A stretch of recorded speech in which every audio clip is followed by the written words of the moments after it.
You know that feeling, right? That little voice late at night, maybe 3 a.m., wondering if you actually got enough sleep. Oh, definitely. Or checking your sleep tracker first thing. Exactly. And it feels like everywhere you look now, there's, another article or a new gadget or some expert telling you how to get perfect sleep. Blue light glasses, weighted blankets, special pillows. It's just relentless. And the core of it all seems to be this magic number 7 to 8 hours. Get less and well. And the message is you're basically harming your health. Big time. Cardiovascular disease, diabetes, all sorts of scary stuff linked to not hitting that number. It really makes you worry, doesn't it? Are you doing it wrong? Are you getting enough? Yeah, it's kind of wild how much anxiety surrounds sleep now. And as Dr. Jen Gunter points out in that TED Talk we looked at, while the long-term risks of true sleep deprivation are real, Okay. this really rigid focus on hitting exactly 7 or 8 hours every single night, well, that's where things get a bit problematic for individuals. Right. So let's unpack that magic number thing. 7 to 8 hours. It's everywhere. It is. But the key thing Dr. Gunter stresses is that it's an average. An average. Okay, like average shoe size. Doesn't fit everyone. Precisely. That's a What? great analogy. Public health messages need to be broad, but they lose that personal nuance. So what's the actual range then?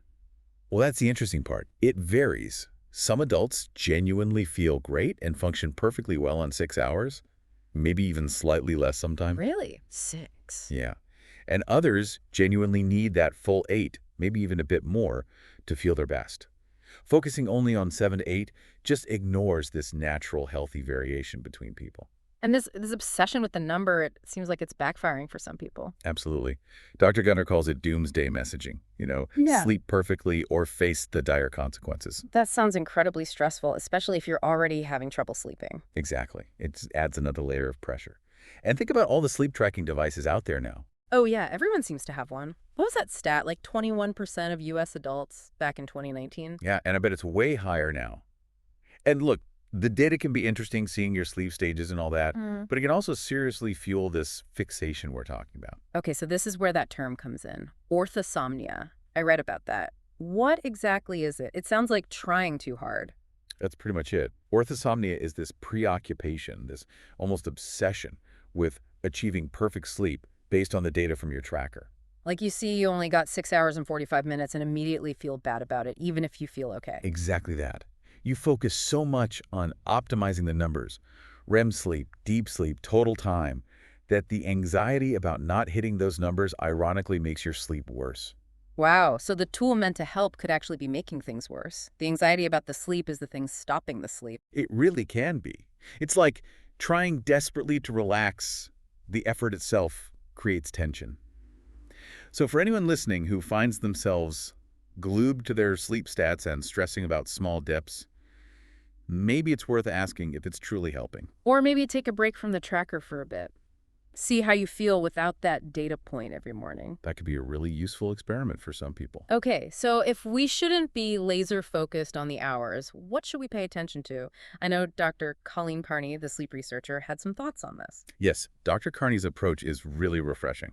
She's the head of the sleep lab at Ryerson University, and she suggests shifting focus away from the clock entirely Away from the clock. How? by asking yourself some pretty straightforward questions about how you feel and function during the day. That's the real test. Okay, like what sort of questions? Well, basically, one, do you generally feel reasonably well-rested and alert during the day? Not superhuman, just functional. Okay, reasonably rested. Got it. Two, do you usually sleep through the night without major disruptions? Or, importantly, if you do wake up, can you generally fall back asleep without too much trouble? Right, because waking up isn't necessarily bad if you can get back to sleep easily. Exactly. And three, can you stay awake throughout the day without, involuntarily dozing off during meetings or while driving or something? That seems pretty crucial. Definitely. And Dr. Carney's point, which Dr. Gunter echoes, is simple. If you can honestly answer yes to those questions most of the time, Then you're probably fine, regardless of hitting 7 or 8 hours on the dot. pretty much, your body is likely getting the sleep it needs for you, even if your tracker says otherwise sometimes. How you feel and function is a much better indicator than a number. That feels quite liberating, actually. But what if the answers aren't yes?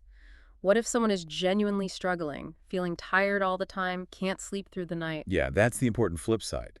If you are struggling, the advice isn't just don't worry about it. Right. So not reaching for the fanciest new sleep gadget first. Probably not the first step. Dr. Gunter really emphasizes talking to your doctor.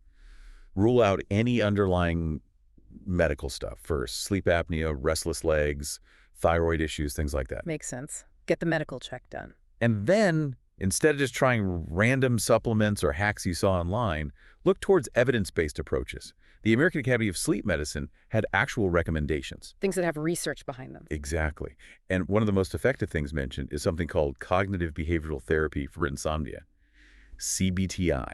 CBTI, I've heard of that. It's not medication, right? Correct. It's a therapy, a structured program that helps you change the thoughts and behaviors that are getting in the way of sleep. And the success rates are really quite high, low failure rate. So it addresses the root causes, like maybe the anxiety or bad habits around sleep. Precisely. It gives you tools and strategies for the long term, rather than just masking the problem. It's definitely something worth discussing with a doctor if sleep is a persistent issue. Okay, so wrapping this up then. The big takeaway from this deep dive seems to be stop stressing so much about hitting a specific number of hours. Yeah, let go of that 7 to 8 hour dogma if it's causing you anxiety. Instead, focus on how you actually feel during your waking hours.